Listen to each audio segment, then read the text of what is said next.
এবার স্বপ্নে যদি কেউ নৌকা দেখে বা শিপ দেখে, জাহাজ দেখে, যে সে জাহাজে আরোহণ করছে বা নৌকায় আরোহণ করছে, এটা তার জন্য একটা ভালো সাইন।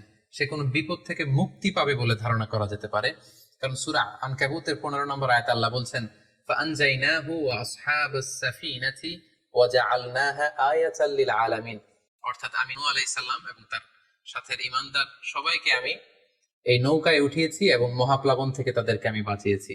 আর এই মহাপ্লাবনকে আমি গোটা বিশ্বের জন্য একটা নিদর্শন করে রেখেছি। সো নৌকায় ওঠা বা জাহাজে ওঠা, কোনো শিপে বা লঞ্চে ওঠা, এটা আপনি বিপদ থেকে মুক্তি পাবেন, and you are in the safe zone, এই ধরনের একটা ইঙ্গিত বহন করে।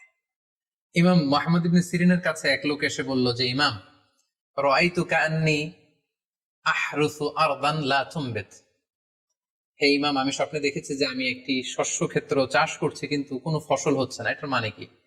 তিনি ব্যাখ্যা করে দিলেন, আনতা তা'জিলু আন ইমরাতিক, অচিরেই হয়তো তোমার স্ত্রীর সাথে তোমার সেপারেশন হয়ে যেতে পারে। কারণ কোরআনে স্ত্রীকে শস্য ক্ষেত্রের সাথে তুলনা করা হয়েছে মেটাফরিক্যালি।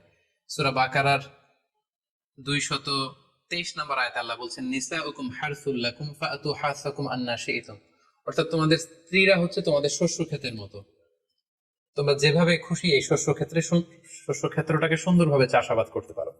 তাহলে শস্য ক্ষেতের সাথে বা ক্রপ ল্যান্ডস এর সাথে আপনার স্ত্রীর সাথে সম্পর্ক হওয়া বা সেপারেশন হওয়া, এইভাবে ইঙ্গিত নেওয়া যেতে পারে। সবশেষে একটি ঘটনা উল্লেখ করার মধ্য দিয়ে আমরা এই সিম্বলিক বা আইকনিক ব্যাপারটা শেষ করতে চাই। সেটি হচ্ছে, ব্যক্তির ভিন্নতার কারণে কিন্তু স্বপ্নের ব্যাখ্যাও ভিন্নতা হতে পারে। ব্যক্তি ভিন্নতার কারণে স্বপ্নের ব্যাখ্যা ভিন্ন হবে। একই স্বপ্ন দুইজন লোক দেখলো, দুইজনের স্বপ্নের ব্যাখ্যা কিন্তু দুরকম হতে পারে। সেক্ষেত্রে আমরা মুহাম্মদ ইবনে সিরিনের একটা ঘটনা উল্লেখ করতে পারি।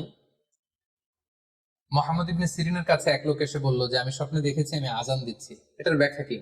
উনি বললেন, তুমি হজ করতে যাবে। তার কিছুদিন পরে আরেক লোক এসে একই স্বপ্ন দেখলো, তিনি বললেন যে, আমি স্বপ্নে দেখেছি যে আমি আজান দিচ্ছি। তো তিনি বললেন, চুরিতে তোমার হাত কাটা যাবে। তো ওনার ছাত্ররা দুইজন লোকের কাছে দুই ধরনের উত্তর দেওয়ার কারণে অবাক হয়ে জিজ্ঞেস করলেন যে, হে ইমাম, একই স্বপ্ন দুইজন দেখলো কিন্তু আপনি এক একজনকে এক এক উত্তর কেন দিলেন? তো তিনি বললেন যে, এই দুইজনকে আমি চিনি এবং তাদের ব্যক্তিগত জীবন সম্পর্কে আমি জানি। তো তাদের জীবন আচরণ, তাদের ব্যক্তিত্বের কারণে আমি দুই ধরনের ব্যাখ্যা করেছি। প্রথম জনের ব্যাখ্যা করেছি আমি সূরা হজের আলোকে।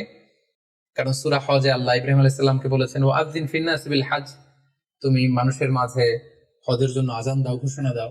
সো সেই লোকটি আজান দিয়েছে, তার মানে আশা করা যায় সে হজে যাবে। আর দ্বিতীয় লোকটির স্বপ্নের ব্যাখ্যা আমি করেছি সূরা ইউসুফের আলোকে। সূরা ইউসুফে একটি আয়াত আছে, সুম্মা আযানা মুআযযিনুন আইয়াতুহাল আইর ইন্নাকুম লাসারিকুন। অর্থাৎ মিশরের কিং এর একটি পানপাত্র চুরি হয়ে গিয়েছিল। ইউসুফ আলাইহিস সালাম ইচ্ছা করে সেটা তার ভাই ইয়ামিনের খাদ্যের প্যাকেটের ভেতরে ঢুকিয়ে দিয়েছিলেন। আর তখন সেখানকার স্টাফরা বা সৈনিকেরা আজান দিয়েছিল, মানে ঘোষণা দিয়ে বলেছিল, হে ক্যারাভান, হে কাফেলার লোকেরা, তোমরা চুরি করেছো। তো তিনি মুহাম্মদ ইবনে সিরিন বললেন যে, দ্বিতীয় লোকটার ব্যাপারে আমি জানি, সে আসলে অসাধু একজন লোক এবং তার ক্ষেত্রে সে স্বপ্নে যেহেতু আজান দিতে দেখেছে, সে কখনো হজে যাবে না, বরং সূরা ইউসুফের আলোকে চুরিতে তার হাত কাটা যাবে।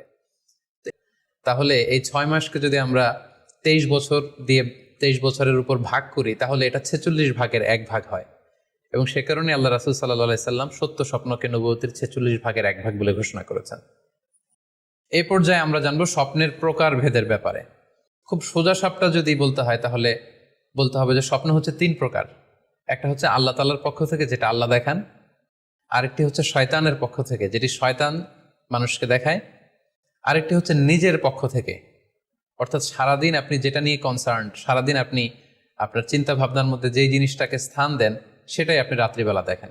অর্থাৎ দিনের বেলা হয়তো কেউ খেলাধুলা নিয়ে খুব ব্যস্ত, সে খুব ফুটবল পছন্দ করে, সারাদিন ফুটবল খেলে। দেখা যাবে যে রাতের বেলাও সে স্বপ্নে দেখছে যে সে ফুটবল খেলছে, অথবা স্টেডিয়ামে যে সে ফুটবল খেলা দেখছে। দিনের বেলা হয়তো সে বাজারে যে ব্যবসা বাণিজ্য করে, রাতেও হয়তো দেখা যাচ্ছে সে যে জিনিসপত্র কিনছে, দরদাম করছে, সেটা তার পক্ষ থেকে।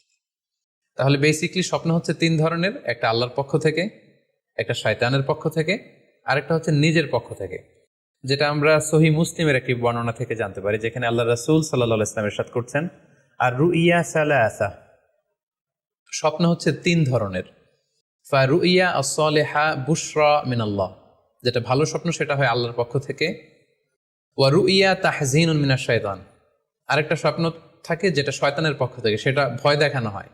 ভয়ঙ্কর যদি কোনো দুঃস্বপ্ন দেখে থাকেন তাহলে এটা আল্লাহর পক্ষ থেকে নয়, এই স্বপ্নটা শয়তানের পক্ষ থেকে।